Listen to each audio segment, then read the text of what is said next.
ಅವಳ ನೋವೆಷ್ಟು, ಅವಳ ಬದುಕಿನ ಅನಿವಾರ್ಯತೆ ಎಷ್ಟು, ಅವಳ ಸಂಕಷ್ಟಗಳೆಷ್ಟು ಅರ್ಥ ಮಾಡಿ ತನ್ನ ಹೊಟ್ಟೆಯ ಹಸಿವಿಗಾಗಿ ಕಾಮದ ಹಸಿವನ್ನು ಹೊಂದಿರುವ ಪುರುಷನಿಗೆ ಹೆಣ್ಣು ಸೆರಗಾಸ್ತಾಳೆ.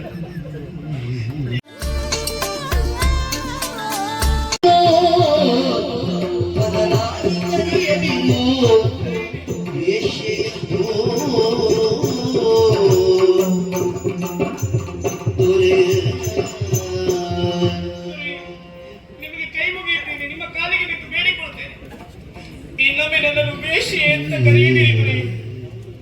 ವೇಶ್ಯರ ಮನೆಯಲ್ಲಿ ನಾನಿದ್ದೇನೆ ಎನ್ನುವ ಕಾರಣಕ್ಕಾಗಿ ನನ್ನನ್ನು ಅವರ ಸಾಲಿಗೆ ಸೇರಿಸುವುದು ಎಷ್ಟರ ಮಟ್ಟಿಗೆ ಸರಿ ಹೇಳಿ? ನಾನೇನು ಧನಪಾಲನ ಮಗಳಲ್ಲ, ಅಲ್ಲಿರುವ ಗಣಿಕೆಯರ ಮಗಳು ನಾನಲ್ಲ, ನಾನು ಅನಾಥೆ ಅಷ್ಟೇ. ಅನಾಥೆಯಾದಂತ ನನ್ನನ್ನು ಧನಪಾಲ ತಂದು ಸಾಕಿದ ದೊರೆ. ಕಾಗೆಗಳ ಹಿಂಡಿನಲ್ಲಿ ಕೋಗಿಲೆ ಇರುತ್ತದೆ, ಹಾಗಂತ ಕೋಗಿಲೆಯನ್ನು ಕಾಗೆ ಎಂದು ಗುರುತಿಸಬಾರದಲ್ಲ.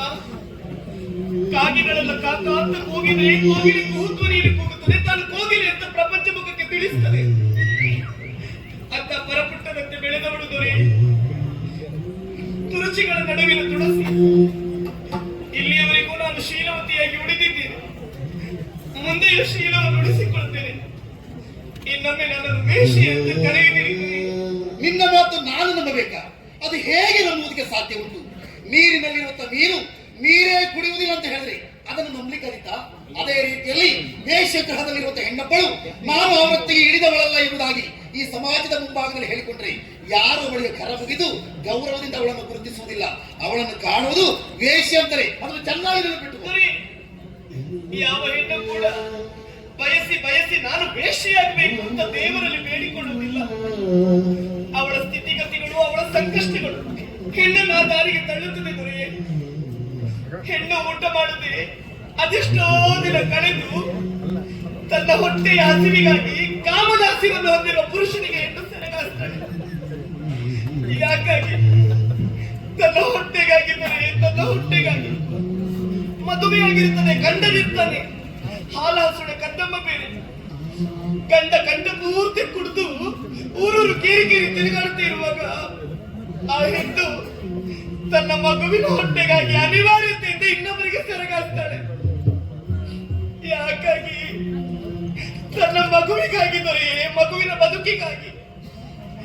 ಕಾಮ ಹುಟ್ಟಿದಾಗ ಹೆಣ್ಣು ಗಂಡನ್ನು ಸೇರುವುದು, ಗಂಡು ಹೆಣ್ಣನ್ನು ಸೇರುವುದು ಪ್ರಕೃತಿ ನಿಯಮ, ಸಹಜ ಧರ್ಮ.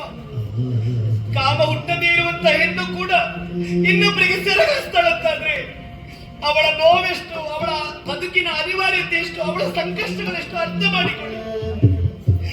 ಯಾಕಾಗಿ? ತನ್ನ ಬದುಕಿಗಾಗಿ ದೊರೆಯೇ, ತನ್ನ ಹೊಟ್ಟೆಗಾಗಿ. ಭಿಕ್ಷುಕನು 10 ಮನೆಯನ್ನು ಬೇಡಿದ್ದೇನೆ ತಾನೆ ತನ್ನ ಹೊಟ್ಟೆಗಾಗಿ. ಹೆಳವನ್ನು ತೆವಳುತ್ತಾ ಮುಂದೆ ಸಾಗುತ್ತಾನೆ ತನ್ನ ಹೊಟ್ಟೆಗಾಗಿ. ಪ್ರಪಂಚದಲ್ಲಿ ಎಲ್ಲರೂ ದುಡಿಯುವುದು ತಮ್ಮ ಹೊಟ್ಟೆಗಾಗಿ.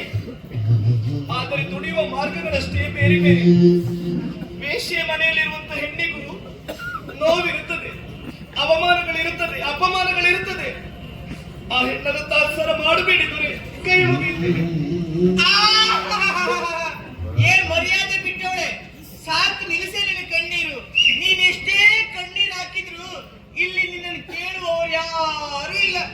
ಮೊಸಳೆ ಕಣ್ಣೀರು ಹಾಕಿದ್ರೆ ಅಪ್ಪನ ಮನಸ್ಸು ಕರಗ್ತದೆ, ನೀನ್ ಒಳ್ಳೆಯವಳಾಗ್ಬೋದು ಎನ್ನುವುದಾಗಿ ಭಾವಿಸಿಕೊಂಡಿದ್ದೀಯಾ? ಅಪ್ಪ, ಅವ್ರ ಮುಖ ನೋಡ್ಬೇಡಿ ಅಪ್ಪ ನೀವು. ಸ್ವಲ್ಪ ಹೊತ್ತು ನಾವ್ ಇಲ್ಲೇ ನಿಂತ್ಕೊಂಡ್ರೆ ಅದೇ ರೀತಿ ಕಣ್ಣೀರ್ ಹಾಕಿ ನಿಮ್ಮ ತಲೆ ಹಾಳು ಮಾಡ್ತಾಳೆ. ನಾವು ಒಳಗಡೆ ಹೋಗುವ, ಬನ್ನಿ ನೀವು. ಮರುಗಳೇ ನೀರಜಾಕ್ಷಿಯೇ ತರಳತನದೊಳು ಜನಕನಾಡಿದಾಗ, ತರಳತನದೊಳು ಜನಕನಾಡಿದಾಗ ತೆರಳು ಹಿರಿಯನ ಸೇವೆಗೆನ್ನುತ್ತ ಮರೆಯುತ್ತಿಲ್ಲ. ತೆರಳು ಹಿರಿಯನ ಸೇವೆಗೆನ್ನುತ್ತ ಮರೆಯುತ್ತಿಲ್ಲ. ಮರುಗನೆ ತಗಿಯೇ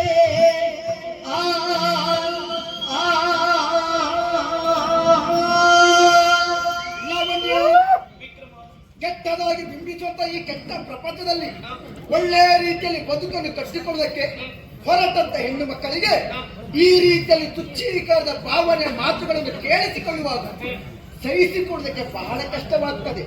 ನಿನಗಂದರೆ ತರಲ ತನದೊಳಗೆ ಎನ್ನ ಜನಪ ಆಡುವಂತ ಮಾತನ್ನು ಕೇಳಿಸಿಕೊಳ್ಳುವಾಗ ಕಂಡಾಗಿ ಹುಟ್ಟಿದಂತ ನನಗೇ ಸಹಿಸಿಕೊಳ್ಳಕ್ಕೆ ಅಸಾಧ್ಯವಾಗುತ್ತೆ ಉಂಟು.